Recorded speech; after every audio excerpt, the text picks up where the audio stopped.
UP TGT social science subject में काफ़ी अभ्यर्थियों के डाउट रहते हैं। तो इस वीडियो के माध्यम से हम आप लोगों के बीच जो डाउट्स हैं उनको लेकर के आए हैं। इसमें हम जो चीज़ें कवर करेंगे वो इस तरीके से हैं।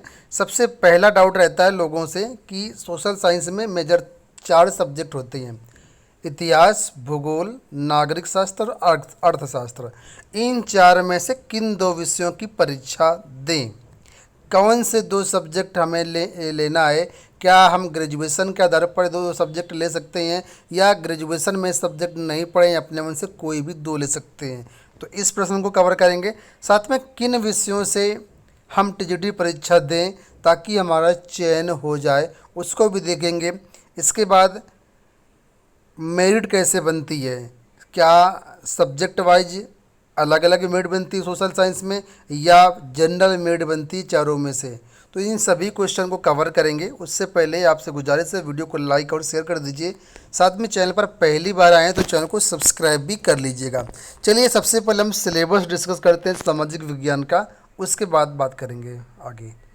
देखिए ये आपका ऑफिशियल सिलेबस है। अगर आप सिलेबस डाउनलोड करना चाहते हो तो हमारे टेलीग्राम पर आपको मिल जाएगा। टेलीग्राम का लिंक वीडियो में है डिस्क्रिप्शन में सर, या फिर governmentjobcenter.com पर सिलेबस के सेक्शन से डाउनलोड कर सकते हैं। अब देखिए यहाँ पर जो आपका सिलेबस है उसमें सबसे पहले भूगोल के बारे में लिखा है। भूगोल में क्या क्या आएगा? तो भौतिक भूगोल आएगा, स्थल मंडल आएगा, वायुमंडल आएगा। ठीक है, ये सारी चीज़ें आएंगी। मैं यहाँ पर मेन टॉपिक बता रहा हूँ, अंदर बहुत सारा आपको मिलेगा कंटेंट। ठीक है, वायुमंडल हो गया, जलमंडल हो गया, जैवमंडल हो गया, मानव भूगोल हो गया, मानव अधिवास हो गया, इसके बाद आर्थिक भूगोल हो गया, भारत की स्थिति हो गया। ठीक है, ये सारी चीज़ें यहाँ पर हैं। ठीक है, भूगोल में। और इतिहास की बात कर लेते हैं तो इतिहास का सिलेबस आपके सामने है। देखने में आपको लग रहा होगा कि भूगोल का जो सिलेबस है काफ़ी ज़्यादा है, इतिहास का सिलेबस बहुत कम है। ठीक है, लेकिन फिर भी इतिहास का कम नहीं है। जब आप पढ़ेंगे तो बहुत सारी चीज़ें इसके अंतर्गत मिलेंगी। यहाँ पर देखिए जैसे यहाँ पर लिखा है कि पूरा ऐतिहासिक संस्कृतियाँ एवं पूर्व पाषाण युग, मध्य पाषाण युग, नव पाषाण युग, है ना। इसके बाद सब धर्म हो गए, जैन धर्म, बौद्ध धर्म, गुप्त वंश, राजवंश, सारा कुछ हो गया। तो कुल मिलाकर के प्राचीन इतिहास से लेकर के मॉडर्न इतिहास तक सब कुछ आपको इसमें है। ठीक है, तो इसको 2 सब्जेक्ट का सिलेबस हमने देख लिया। अब अगर अर्थशास्त्र का देखें तो इसमें आर्थिक सिद्धांत हो गया है आपका। इसके बाद ये हो गए कीमत निर्धारण के सिद्धांत, वितरण का केंद्रीय सिद्धांत, अंतर्राष्ट्रीय एवं अंतर्राष्ट्रीय व्यापार, विनिमय दर, है ना, भारतीय अर्थव्यवस्था एवं आर्थिक विकास, औद्योगिकीकरण की समस्याएं और भारत में विदेशी व्यापार। ये आपका हो गया अर्थशास्त्र का सिलेबस। अब नागरिक शास्त्र का सिलेबस देखिए तो इसमें आपका ज़्यादातर वही सारी चीज़ें होती हैं, संविधान, कानून, ये सारी चीज़ें होती हैं जो पॉलिटी वगैरह होता है ना। इसके अलावा यहाँ पर आपको दार्शनिक भी मिलेंगे, राजनीतिक दार्शनिक में जैसे प्लेटो, अरस्तु, हॉक्स, लॉक, रूसो, बेंथम, जे दार्शनिक हो गए, मनु कौटिल्य, गांधी। इसके बाद शासन, राजनीति, ये पूरा मिलेगा आपको, जो बहुत सारी चीज़ें हैं इसमें है। और ये सारा आपका सिलेबस जो हो गया आपका इसका नागरिक शास्त्र का। तो देखा जाए तो बहुत ज़्यादा सिलेबस नहीं है। अब सबसे पहला क्वेश्चन हम डिस्कस करते हैं कि जो 4 सब्जेक्ट यहाँ पर मैंने बताए, इतिहास, भूगोल, नागरिक शास्त्र और अर्थशास्त्र, इनमें से किन 2 विषयों से परीक्षा दे सकते हैं? तो यहाँ पर नीचे अगर आप देखेंगे तो स्पष्ट रूप से बताया गया है कि उपरोक्त 4 विषयों में से प्रत्येक अभ्यर्थी को किन्हीं 2 विषयों के प्रश्नों को हल करना होगा। यानी 4 में से कोई भी 2 सब्जेक्ट आप अपने ग्रेजुएशन के अनुसार या ग्रेजुएशन के नहीं भी अनुसार ले सकते हैं। इसमें कोई बाउंडेशन नहीं है, कोई बाध्यता नहीं है कि आपको ग्रेजुएशन का ही सब्जेक्ट लेना है। लेकिन मैं आपको यहाँ पर ये कहूँगा कि अगर आप ग्रेजुएशन के सब्जेक्ट के अनुसार टीजीटी में भी चुनाव करते हैं तो मुझे लगता है तैयारी में आपको विशेष दिक्कत नहीं होगी, क्योंकि वो चीज़ें आप ऑलरेडी ग्रेजुएशन में अगर आप पढ़ के आए हैं वही चीज़ें यहाँ पढ़ेंगे तो आपको समय भी कम लगेगा पढ़ने में, साथ में जो होगा अच्छे से तैयार भी हो जाएगा। क्योंकि कोई अगर नई चीज़ पढ़ेंगे जो आपने ग्रेजुएशन में नहीं पढ़ी है तो फिर आपके लिए समस्या उत्पन्न होगी। ठीक है, तो ऐसा कोई दिक्कत नहीं है कि आप कौन से 4 में से 2 विषय लें, कोई भी 2 विषय ले सकते हैं अपनी इच्छानुसार। ठीक है, लेकिन मेरा सजेशन आपके लिए रहेगा, अगर आप मेरी बात माने तो ग्रेजुएशन सब्जेक्ट को ही आप प्रेफरेंस दें।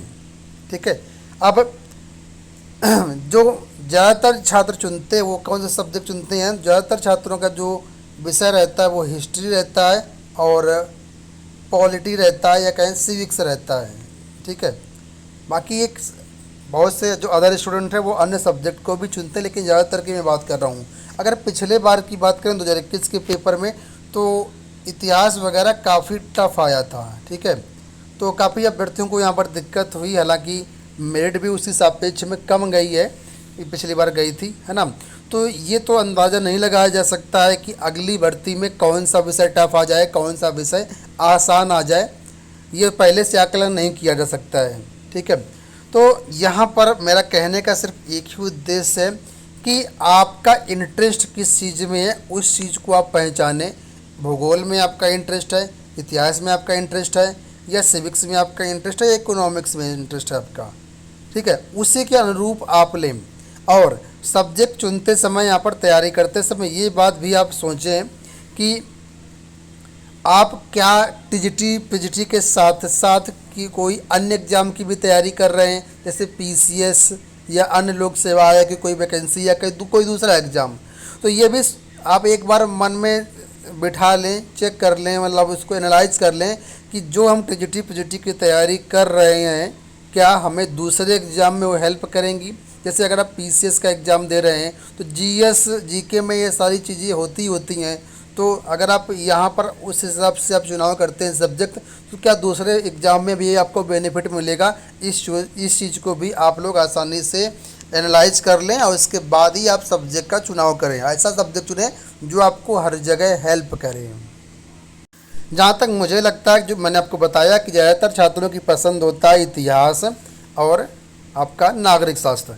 बाकी भूगोल अगर आप लेना चाहें तो ले सकते हैं, अर्थशास्त्र अगर लेना चाहें तो ले सकते हैं। वैसे जो अभ्यर्थी थोड़ा साइंटिफिक नॉलेज से संबंधित, साइंटिफिक नॉलेज जिनमें ज़्यादा डेवलप है, वो लोग भूगोल और अर्थशास्त्र लें तो मुझे लगता है ज़्यादा सही रहेगा, क्योंकि भूगोल एक तरीके से साइंस है।